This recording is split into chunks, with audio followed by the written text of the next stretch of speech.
Alright guys, welcome to another beer review, and today we're delving once again into the Mikkeller Beer Club and looking at a beer from Mikkeller.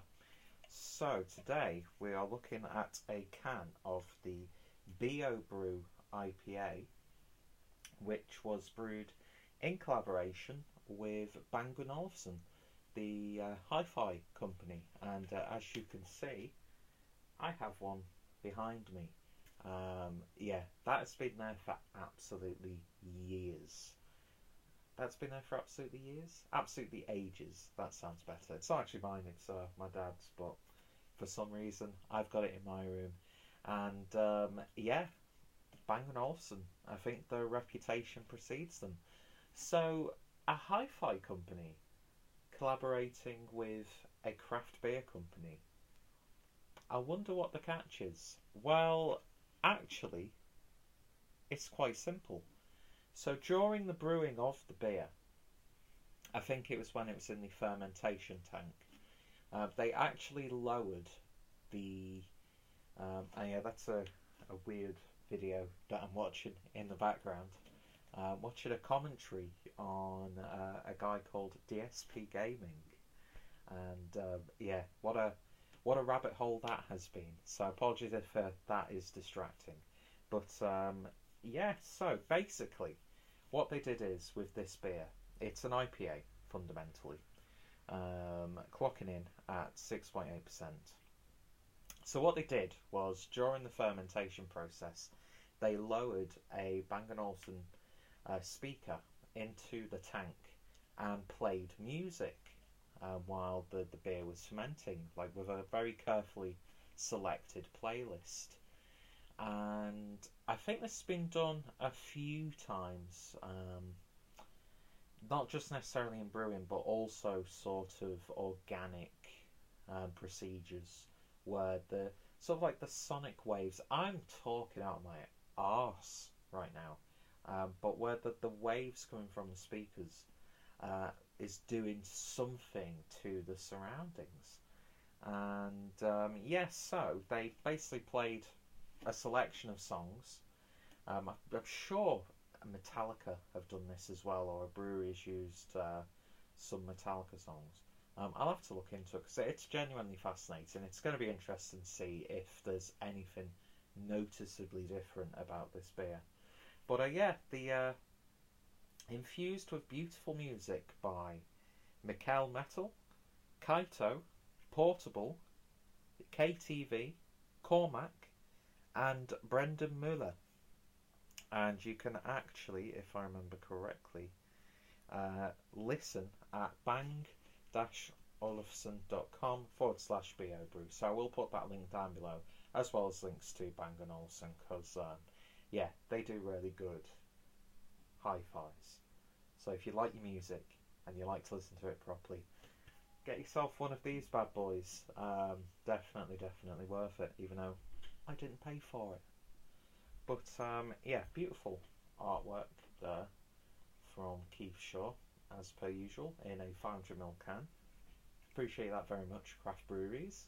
That's sort of become a catchphrase nobody's ever picked up on, but I say quite a lot whenever I get craft beer in a 500ml can or bottle.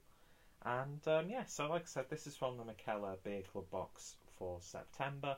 I'm going to put my referral link down below if you're interested by the Mikkeller Beer Mail or the Mikkeller Beer Club blocks. I've tried both of them and I actually really enjoy them. Mikkeller are probably one of my favourite breweries, and yeah, so if you're interested, referral link down below, get yourself a nice little discount, and it also helps me out as well. And yeah, so check out my Mikkeller playlist also for some really fantastic beers.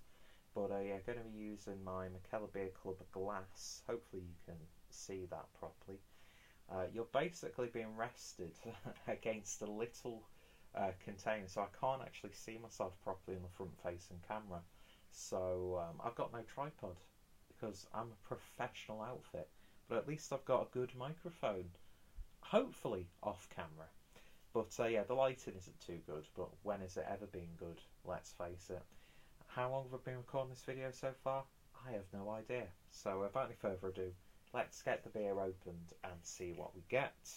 So let's knock the microphone as per usual. One of the best sounds ever is when you open a can. And yeah, so let's see what we get. I'm actually interested to listen to the music that they played for the beer. And I'm, of course, interested to see if there's anything noticeably different about any aspect of the beer with music being infused into the process. But yeah, beer in a glass then, and yeah, it's hazy. It's a little bit dark actually, so it's not one of these bright and vibrant hazy IPAs. But yeah, it's got that sort of like orange marmalade look to it, with a bit of lemon curd. And beer poured with about 2 fingers worth of a slightly white head. Well, yeah, it is slightly off-white, but ever so slightly. But yeah, that's looking like a lovely beer so far, especially in this wonderful little glass, which I've had it for more than a week. I'm surprised it's not smashed yet. This could be the video where I drop it or something. You never know. But yeah, so let's see what we get on the nose. Loads of sort of like caramelised and candied fruit coming out in this one. And I definitely get a little bit of like a blood orange marmalade. Lovely citrus fruits. A little bit of a rye bread character. It's got that sort of like slight melon sweet aroma to it. A little bit of cranberry going on. Very subtle citrus aromas. But yeah, lovely sort of like nice, dense, sticky hop character. It's definitely got some of those West Coast vibes about it. But it smells good. It's not one of the most dank or pungent sort of IPAs, but still smells really nice. So yeah, without any further ado, let's give it a taste. Cheers. Actually, that looks good when it's shown in the light. Lovely stuff. That's a proper representation of the colour, actually. So yeah, lovely murkiness to it. Anyway, let's get it tasted. Cheers.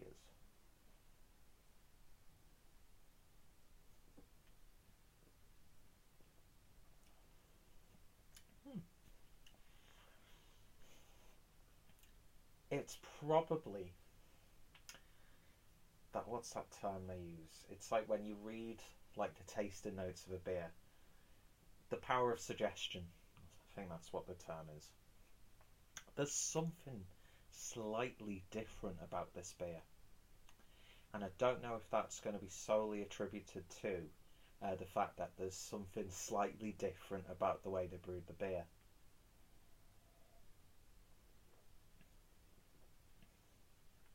It's got quite like a bite and a zing to it that I've not had from an IPA for quite a while.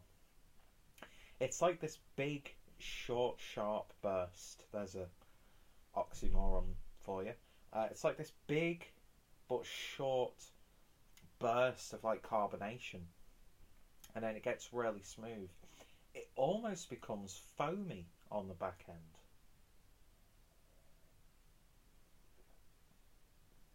See, what the waves change like the molecular structure of the beer, so the body might be a little bit different. There's definitely something about this that just makes it stand out from some of the other IPAs. There's a big, big, big bitterness on the back end, which I very much approve of. It's nice to have an IPA that actually tastes like an IPA and has the bitterness of an IPA. Although I do like it when, yeah, New England IPAs are sweeter, but let's face it, they are becoming a little bit oversaturated. But this, it's got loads of like West Coast oomph. Now that would be a good brewery t-shirt. But with like a very subtle tropical fruity tone. There's loads of grapefruit in this, which I very much approve of. Loads of blood orange, which again, I very much approve of. There's a spiciness, and you feel it on the tongue on the back end. It's like the after effect of like stem ginger. Do you know what I mean? There's like a very nice sort of like oriental spiciness going on with this one.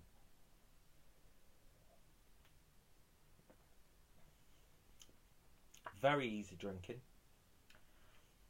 Yeah, there's just something about the body of this beer where it's just like instant. And then it gets a bit sticky on your palate.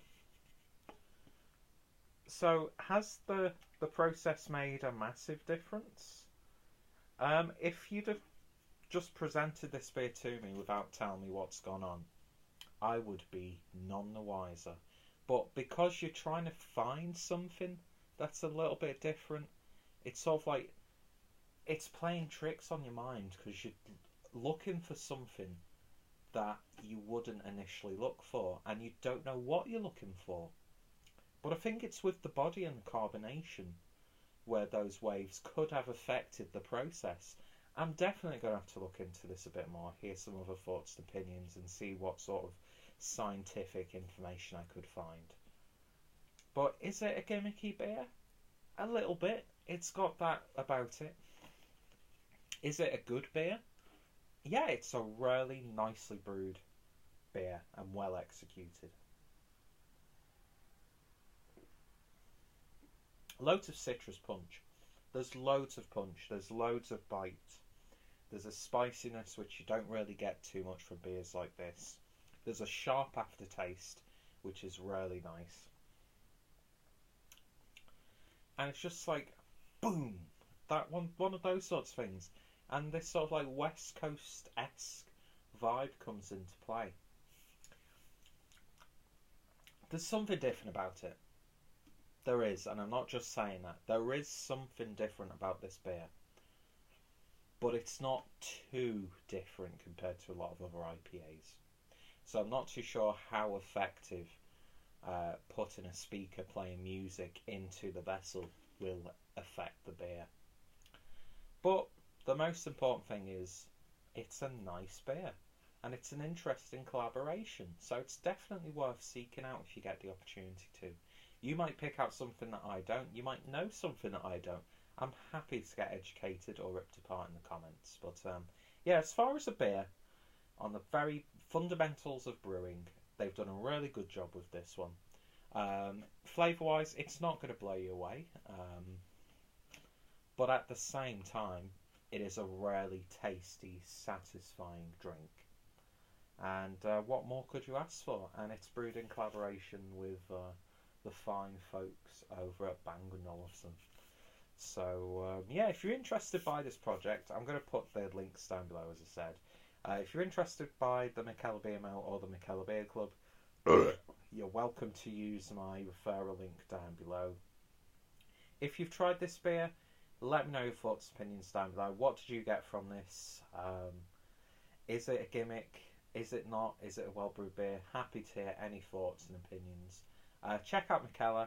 Check out my referral link. I probably poured that out for about half of this video. And yeah, if any of my friends and fellow beer tubers, if any of my fellow beer tubers have reviewed this video, getting a bit of Michael K coming into, you're only supposed to blow the bloody doors off. And this has bloody blown my doors off. It's the first beer of the night.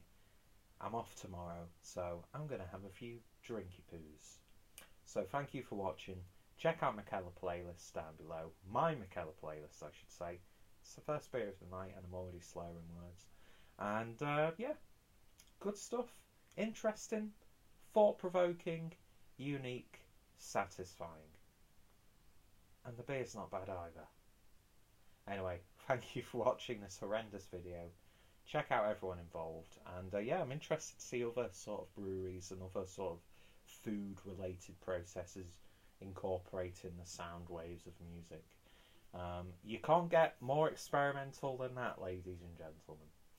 Anyway, two Danish institutions come together and produce something very fascinating, very satisfying, and I think I'm going to give this one an 8.5 out of 10. Let me know your thoughts and opinions in the comments down below. Thank you for watching, and hopefully you will join me for another beer review. I don't even know what I'm looking at now because I've got a 20% battery warning showing up on my screen. So I think it's time I cut the video off there. Thank you for watching, and I shall hopefully see you all later. Cheers.